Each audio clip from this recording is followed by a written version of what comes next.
తెలంగాణ రాజకీయాల్లో hot topic గా మారింది ఎమ్మెల్యేల ఫిరాయింపు అంశం. ఇప్పుడు కీలక దశకు చేరుకుంది. ఎమ్మెల్యేల అనర్హతపై స్పీకర్ ఛాంబర్ లో విచారణ ముమ్మరంగా కొనసాగుతోంది. ఇవాళ 4 ఎమ్మెల్యేల అడ్వకేట్ల క్రాస్ ఎగ్జామినేషన్ ప్రక్రియ జరుగుతోంది.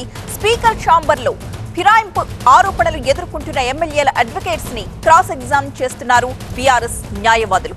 ప్రకాష్ గౌడ్ అడ్వకేట్లను బీఆర్ఎస్ ఎమ్మెల్యే సంజయ్ తరపు న్యాయవాదులు ప్రశ్నించారు. కాళీ యాదయ్య అడ్వకేట్లను చింతా ప్రభాకర్ న్యాయవాదులు క్రాస్ ఎగ్జామ్ చేశారు. గూడెం మహిపాల్ రెడ్డి అడ్వకేట్లకు ప్రస్తుతం క్రాస్ ఎగ్జామినేషన్ కొనసాగుతోంది. ఇక కృష్ణమోహన్ రెడ్డి అడ్వకేట్లను బీఆర్ఎస్ ఎమ్మెల్యే పల్లా రాజేశ్వర్ రెడ్డి న్యాయవాదులు ప్రశ్నించబోతున్నారు. అధికారిక రికార్డులు, పార్టీ మార్పుపై స్పష్టత తెచ్చే ప్రశ్నలు అడుగుతూ విచారణ కొనసాగుతోంది.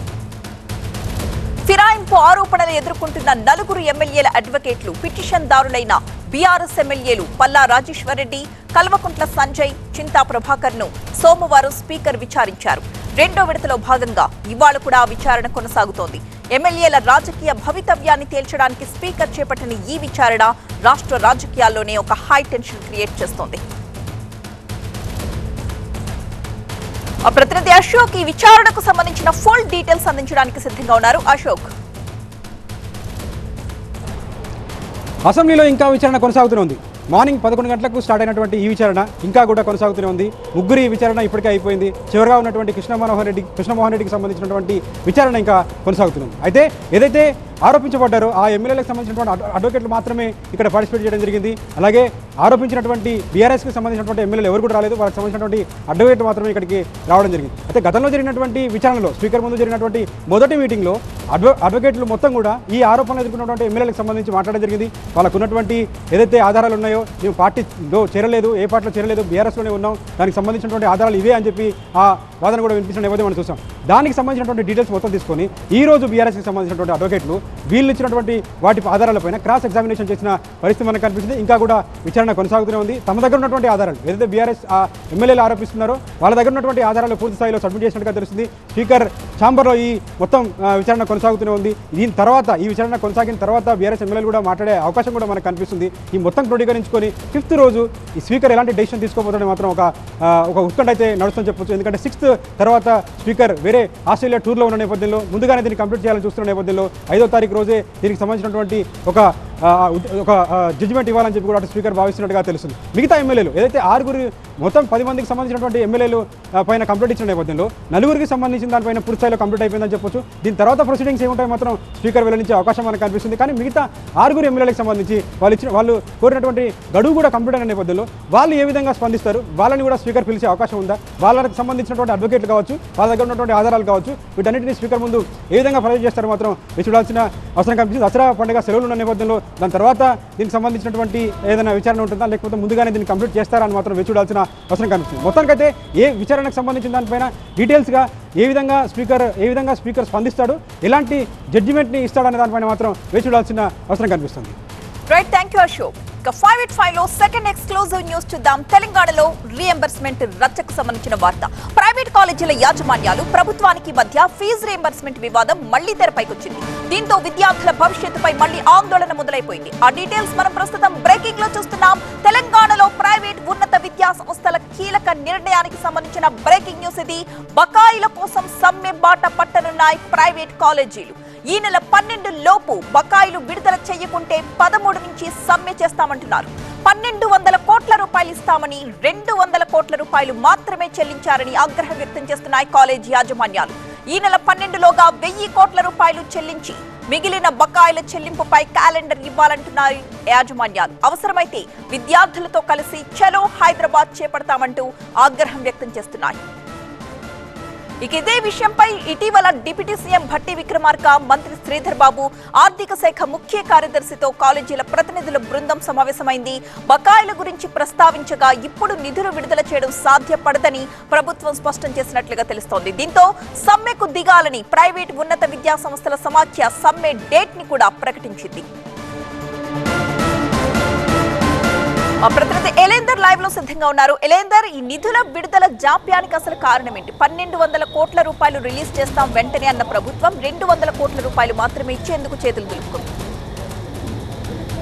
రైట్, ఈ నిధుల కేటాయింపు అనేది సంబంధించి దాదాపుగా 10,000 కోట్ల వరకు కూడా ఇటు ప్రైవేట్ కాలేజీల యాజమాన్యానికి సంబంధించినటువంటి వారికి ప్రభుత్వం నుంచి రావాల్సి ఉంది. అయితే ఈ అకాడమిక్ ఇయర్ గడుస్తున్నటువంటి అకాడమిక్ ఇయర్తో కలుపుకొని దాదాపుగా 10,000 కోట్ల వరకు కూడా వాళ్ళకు నిధులు రావాల్సి ఉంది. అయితే రీసెంట్గా గత 2 వీక్స్ బ్యాక్ కూడా వాళ్ళు సమ్మె ప్రపోజ్ చేస్తే దీనికి సంబంధించి కాల్ ఆఫ్ చేస్తే దీనికి సంబంధించి ప్రభుత్వం వాళ్ళతో రాత్రి వరకు కూడా చర్చించి ఈ దసరాకు 600 కోట్లు, దీపావళి వరకు మరొక 600 కోట్లు, అంటే దాదాపుగా దీపావళి వరకు 1,200 కోట్లను రిలీజ్ చేస్తాము, మీ సమ్మెను విరమించుకోండి, విద్యార్థుల భవిష్యత్తుతో ఆడుకోకండి అని చెప్పేసి కూడా వాళ్ళతో మాట్లాడి డిస్కస్ చేసి ఒక నిర్ణయానికి అయితే తీసుకొచ్చారు. అదే సానుకూలంగా ఆగిపోయినటువంటి పరిస్థితి. కానీ ఇప్పుడున్నటువంటి పరిస్థితుల్లో దసరా నేపథ్యంలో 600 కోట్లు రావాల్సి ఉండగా కేవలం 200 కోట్లు మాత్రమే రిలీజ్ చేశారు. అవి కూడా అందరికీ ఇంకా అందలేదు అనేది ప్రైవేట్ కాలేజీల యొక్క యాజమాన్యాలు చెప్తుంది. అయితే ప్రభుత్వం వర్షన్ మాత్రం 300 కోట్ల వరకు రిలీజ్ చేశాము, అవి కూడా మిగతావి కూడా అతి త్వరలోనే రిలీజ్ చేస్తామనేది చెప్తోంది. అయితే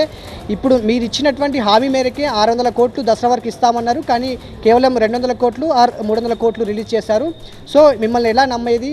బట్టి విక్రమార్క అని మీడియా ముఖంగా చెప్పారు 600 కోట్లు దసరా వరకు అందిస్తాము, మిగతా 600 కోట్లు దీపావళి వరకు అందిస్తాము అని చెప్పేసి. సో ఇప్పుడున్నటువంటి పరిస్థితుల్లో మేము ఇటు కళాశాల నడపడానికి కావచ్చు, స్టాఫ్ మెయింటెనెన్స్ కావచ్చు, జీతాలు కావచ్చు, మిగతా ఇవన్నిటిని మెయింటెనెన్స్ కోసం దృష్టిలో పెట్టుకొని మేము ఇదంతా ఇబ్బంది భరించలేము. సో తప్పకుండా మేము స్ట్రైక్కి వెళ్తాము. ఎప్పటి వరకు? దాదాపుగా 12 వరకు. దీపావళి 20 తారీఖు ఉంది. ఆ 20 లోపు వాళ్ళు డెడ్లైన్ ఇచ్చినప్పటికీ కూడా 12వ తారీఖు అంటే 1 వీక్ ముందు వరకు మిగతా 10,000 కోట్లు ఏవైతే ఉన్నాయో, ఇప్పుడు 1,200 కోట్లలో 200 కోట్లు రాగా మిగతా 1000 కోట్లు 12వ తారీఖు లోపు అందితే మేము యథావిధిగా కళాశాల నడిపిస్తాము. దాంతో పాటుగా మిగతా బకాయి ఏదైతే ఉందో అది ఎప్పటి వరకు వస్తుందో ఒక సర్టన్ టైం పీరియడ్ అనేది పెడితే మేము మా పనులు మేము చేసుకుంటాము, విద్యార్థుల భవిష్యత్తుకు ఎలాంటి ఇబ్బంది కలగకుండా మేము చేస్తామని చెప్తున్నారు. కానీ ఒకవేళ 12 వరకు మా బకాయిలు రాకపోతే మాత్రం, 1000 కోట్లు రాకపోతే మాత్రం తప్పకుండా మేము సమ్మె బాట పడతాము. ఈ నిరసన అనేది చాలా వివిధ రకాలుగా ఉంటుంది. విద్యార్థులు, కాలేజీ యాజమాన్యాలు, ఫ్యాకల్టీ అంతా వేరువేరు కాదు, అందరూ ఈ సమ్మెలో భాగంగానే ఉంటారు. విద్యార్థులతో కలిపి మేము హైదరాబాద్ రావచ్చు, చలో సెక్రటరేట్ రావచ్చు, లేకపోతే ఇంకా నిరసన కార్యక్రమాలు కావచ్చు అనేది ఉండొచ్చు అనేది మేము ప్లాన్ చేస్తున్నాం అనేది ప్రైవేట్ కాలేజీల యాజమాన్యం చెప్తుంది. అంటే కాలేజీలకు తాళాలు వేయకుండా, తరగతులు జరపకుండా ఎలాంటి నిరసన అయినా మేము చేపట్టేందుకు సిద్ధంగా ఉన్నాము. కళాశాల కావచ్చు, ఇటు విద్యార్థులు కావచ్చు, ఎవరు కూడా వేరువేరు కాదు, అంతా ఈ దాంట్లో భాగమే. సో వాళ్ళ యొక్క బకాయిలే, అంటే వాళ్ళ ఫీజులే ఇప్పుడు ప్రభుత్వం నుంచి రావాల్సి ఉంది కాబట్టి వాళ్ళు కూడా, విద్యార్థులు కూడా మా నిరసనలో భాగమవుతారు అనేది వీళ్ళు చెప్తున్నారు. సో ఇదంతా కూడా ఒక పర్టికులర్గా విద్యాశాఖకు సంబంధించినటువంటి మంత్రి కూడా సీఎం దగ్గర, డిపార్ట్మెంట్ కూడా సీఎం దగ్గరే ఉంది కాబట్టి మేము డైరెక్ట్గా సీఎం తోటే మాట్లాడతాము. 12 నుంచి 18వ తారీఖు లోపు సీఎంతో మాట్లాడే, సీఎం మాకు అపాయింట్మెంట్ ఇవ్వాలి. అంతా కూడా ఎవరితో మాట్లాడినా కానీ సీఎంఓనే బ్లేమ్ చేస్తున్నారు. సో ఇప్పుడున్నటువంటి పరిస్థితుల్లో ఆయనతో మాట్లాడి ఆయనతో క్లారిటీ తీసుకుంటే తప్ప మాకు ఎలాంటి దీనికి సంబంధించి సందేహం ఉండదు. సో మేము సీఎం తోటే డైరెక్ట్గా మాట్లాడతాము. 12 వరకు ఎలాంటి రెస్పాన్స్ రాకపోతే మాత్రం తప్పకుండా మేము నిరసన బాట తప్పదు. సో దీంట్లో మాతో పాటుగా విద్యార్థులు కూడా భాగస్వామ్యం అవుతారు అనేది ఇప్పుడు కొత్త పాయింట్గా చెప్తున్నారు. సో దీనిపైన ప్రభుత్వం ఇంకా 300 కోట్లు అయితే ఇప్పుడు రిలీజ్ చేస్తాము, మరికొన్ని త్వరలోనే రిలీజ్ చేస్తామని చెప్తున్నప్పటికీ కూడా ఆ అంశం పైన, ఆ మాట పైన మాకు నమ్మకం లేదు. ఎందుకంటే బహిరంగంగా చర్చించి మీటింగ్ పెట్టి అర్ధరాత్రి వరకు సమాలోచనలు చేసినప్పుడే ఇచ్చినటువంటి మాట పైనే మీరు నిలవలేదు కాబట్టి మేము ఎవరిని నమ్మే పరిస్థితి లేదు. సో ప్రస్తుతానికి సీఎం మాట్లాడి సీఎం రెస్పాండ్ అయితే తప్ప మేము ఎలాంటి ఈ అంశం పైన వెనక్కి తగ్గేది లేదనేది ప్రైవేట్ కాలేజ్ సంబంధించినటువంటి యాజమాన్యాల యొక్క అసోసియేషన్ చెప్తోంది. Right, thank you Elender. ఇక 585 లో థర్డ్ న్యూస్, బాపట్లలోని మత్స్యకారుల ఆందోళనలకు సంబంధించిన వార్త. సముద్రం పైనే జీవనం, సముద్రమే జీవనాధారం. ప్రాణాలకు తెగించి మరీ కడలిపై ఆధారపడి బతుకుతున్న తమ జీవితాలతో ఆడుకోవద్దు అంటూ బాపట్లలో రోడ్డెక్కారు మత్స్యకారులు. ఒక్కరు కాదు, ఇద్దరు కాదు, మొత్తం 8 గ్రామాల్లోని మత్స్యకారులంతా ఈ ఆందోళనకు దిగారు. ఏళ్ల తరబడి కాపాడుకుంటూ వస్తున్న సముద్రంపై కొంతమంది కన్నేశారంటూ నిరసన గళం విప్పుతున్నారు. దీంతో బాపట్లలో హై టెన్షన్ వాతావరణం నెలకొంది.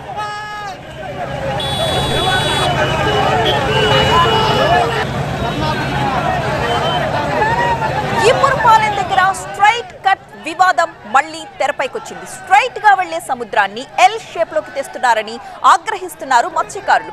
సముద్రాన్ని కొద్దిగా పూడ్చుకుంటూ బిల్డింగ్లు, రిసార్ట్లు కట్టేస్తున్నారంటూ మండిపడుతున్నారు. నిరసనగా పాత బస్టాండ్ సెంటర్ లో బైఠాయించారు. కలెక్టర్ వచ్చేంత వరకు కూడా తమ ఆందోళన ఇలాగే కొనసాగిస్తామంటున్నారు మత్స్యకారులు. రోడ్డుపైనే భోజనం చేస్తున్న దృశ్యాలు మనం చూస్తున్నాం. ఇక మత్స్యకారుల ఆందోళనతో వాహనాల్ని దారి మళ్లిస్తున్నారు పోలీసులు.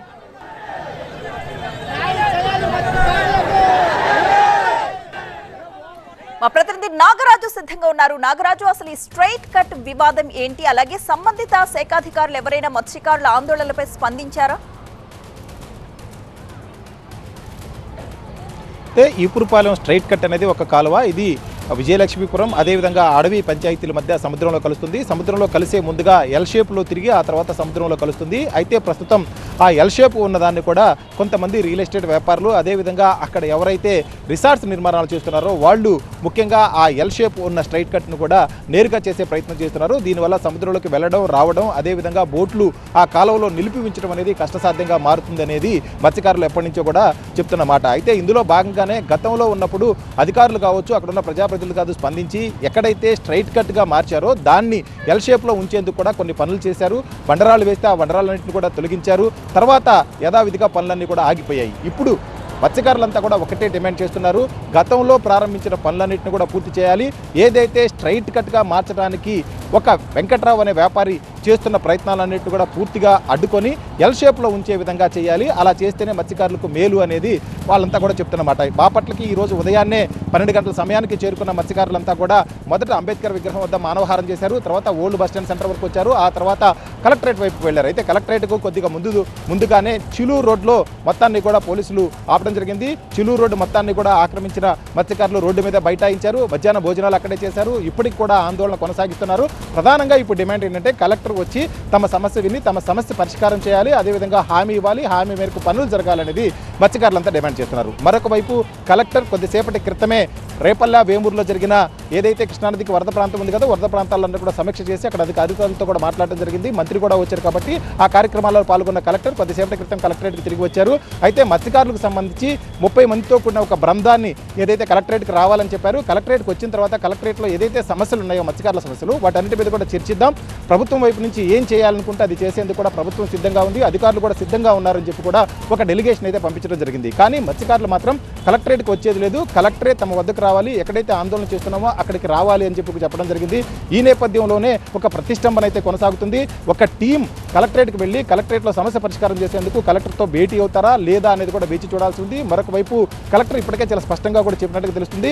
ఆర్డీఓ కావచ్చు డిఆర్ఓ కావచ్చు వీళ్ళిద్దరు కూడా అధికారులు కలెక్టర్తో ఏదైతే మత్స్యకారులతో సంప్రదింపులు జరుపుతా ఉన్నారు. అదేవిధంగా పోలీసులు కూడా డిఎస్పీ రామాంజనేయులకు అక్కడే ఉండి ఎప్పటికప్పుడు మత్స్యకారులతో కూడా ఏదైతే మీ హామీలు ఉన్నాయో హామీలన్నింటినీ కూడా అధికారుల దృష్టికి తీసుకెళ్ళండి, వాటన్నిటిని కూడా పరిష్కరించేందుకు ప్రభుత్వం సిద్ధంగా ఉంది. గతంలో కూడా ఎప్పుడైతే మత్స్యకారులు ఇబ్బంది పడ్డారో సముద్రంలోకి వెళ్ళడానికి ఇబ్బంది పడ్డారో అప్పుడు వెంటనే ప్రభుత్వం రంగంలోకి దిగి అక్కడ ఉన్న బండరాలన్నింటిని కూడా తొలగించి స్ట్రైట్ కట్ను కొంత మేరకు వరకు అభివృద్ధి చేయడం జరిగింది. కాబట్టి ఇప్పుడు పూర్తిగా సమస్య పరిష్కరించాలని ముఖ్యంగా అక్కడ మత్స్యకారులు ఏమవుతుందో మరొక ముఖ్యమైన సమస్య ప్రభుత్వ భూమికి డీకే పట్టాలు ఇచ్చారు. డీకే పట్టాలను తీసుకున్న కొంతమంది వాటన్నిటి కూడా అక్కడ సిఆర్జెడ్ నిబంధనలకు విరుద్ధంగా కూడా నిర్మాణాలు చేస్తున్నారని ఒక ఆరోపణ అయితే చేస్తున్నారు. ఆ ఆరోపణలో వాస్తవాలన్నీ కూడా నిగ్గు తేల్చాల్సి ఉంటే వాటి మొత్తం మీద కూడా ఒక విచారణ జరిపించాలి. అదేవిధంగా ఎవరైతే సిఆర్జెడ్ నిబంధనలకు ఉల్లంఘించి అక్కడ నిర్మాణాలు చేపడుతున్నారో వాటన్నిటిని కూడా తొలగించి మత్స్యకారులకు జీవనాధారమైన ఈపురపాలెం స్ట్రైట్ కట్ని ఎల్ షేప్లో ఉంచే విధంగా పనులన్నీ కూడా ప్రారంభించాలనేది రైతులు మత్స్యకారులు చెప్తా ఉన్నారు. ఈ నేపథ్యంలో ప్రస్తుతం అయితే అటు అధికారులు అదేవిధంగా మత్స్యకారుల మధ్య కూడా ఒక ప్రతిష్టంభన నెలకొంది. కాబట్టి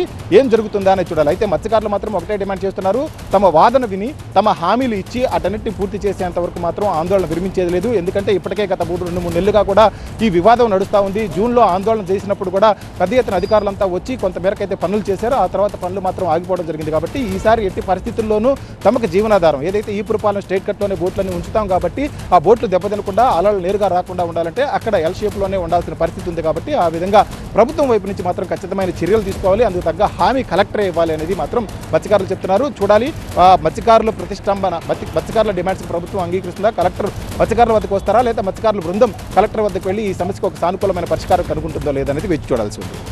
right, thank you Nagaraju. Fourth news cinema piracy చీకటి సామ్రాజ్యంపై సైబర్ క్రైమ్ పోలీసులు ఫోకస్ పెట్టారు. అయితే ఐబొమ్మ వెబ్సైట్ నిర్వాహకుల్ని పట్టుకోవడం పోలీసులకి పెద్ద సవాల్గా మారిందని చెప్పాలి. కీలక నిందితులందరూ పరారీలోనే ఉండడంతో వారి కోసం దేశవ్యాప్తంగా గాలిస్తున్నారు పోలీసులు. అరెస్ట్ అయిన నిందితులు ఇచ్చిన సమాచారంతో పరారీలో ఉన్న ఐబొమ్మ నిర్వాహకుల కోసం వేట మొదలైంది. ఈ పైరసీ ముఠా ఐబొమ్మ సర్వర్లోనే బప్పం అనే మరొక వెబ్సైట్ ని కూడా నడిపిస్తోంది.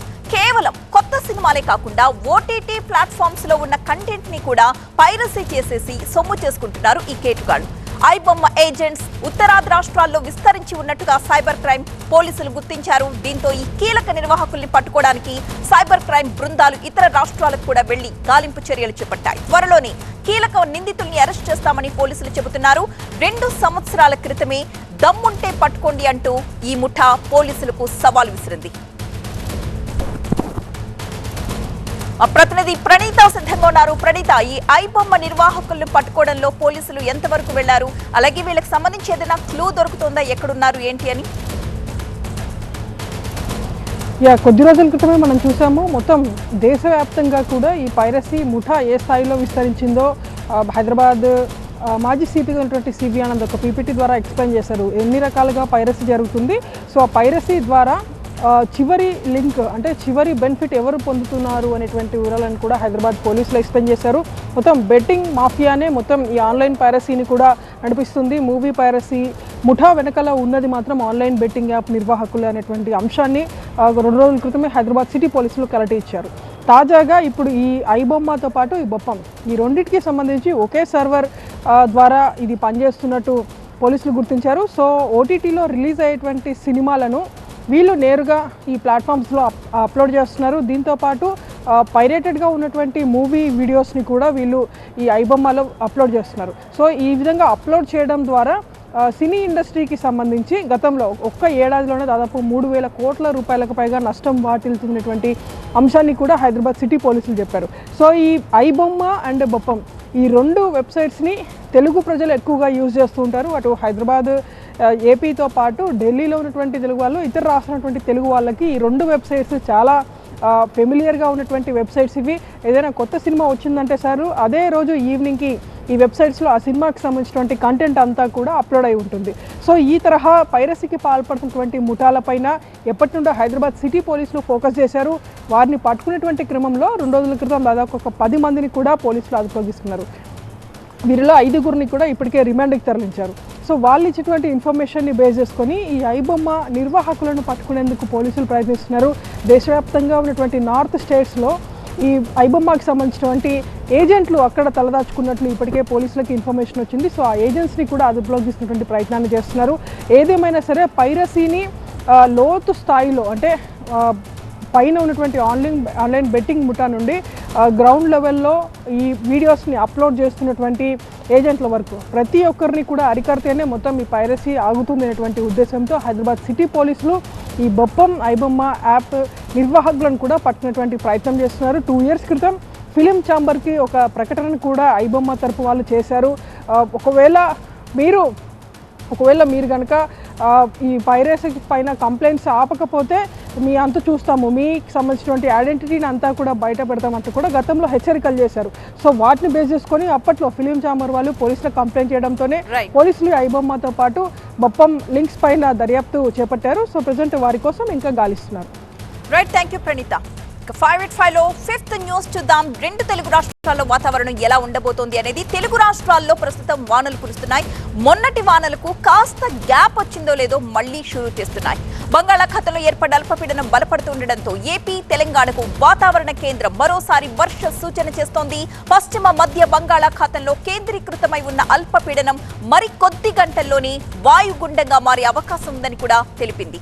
దీని ప్రభావంతో ఏపీ తెలంగాణలోని పలు ప్రాంతాల్లో మరో 2-3 రోజులు భారీ నుంచి అతి భారీ వర్షాలు కురుస్తాయని హెచ్చరిస్తోంది.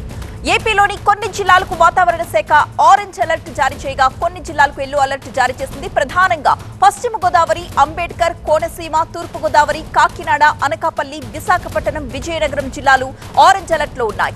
ఈ 7 జిల్లాల్లో అతి భారీ వర్షాలు కురుస్తాయని హెచ్చరిస్తోంది. అలాగే ఎల్లో అలర్ట్ లో ఉన్న జిల్లాల విషయానికి వస్తే ప్రకాశం, బాపట్ల, పల్నాడు, గుంటూరు, కృష్ణా, ఎన్టీఆర్, ఏలూరు, అల్లూరి సీతారామరాజు, పార్వతీపురం, మన్యం, శ్రీకాకుళం జిల్లాలకు ఎల్లో అలర్ట్ జారీ చేసింది. ఈ 11 జిల్లాల్లో భారీ వర్షాలు కురిసే అవకాశం ఉందని చెప్పింది. అలాగే ఏపీలోని అంబేద్కర్, కోనసీమ, తూర్పుగోదావరి, కాకినాడ, అల్లూరి సీతారామరాజు, అనకాపల్లి, విశాఖపట్నం, విజయనగరం, పార్వతీపురం, మన్యం, శ్రీకాకుళం జిల్లాలకు రేపటికి ఆరెంజ్ అలర్ట్ ఇచ్చింది. ఈ జిల్లాల్లో అతి భారీ వర్షాలు కురుస్తాయని వాతావరణ కేంద్రం తెలియజేసింది.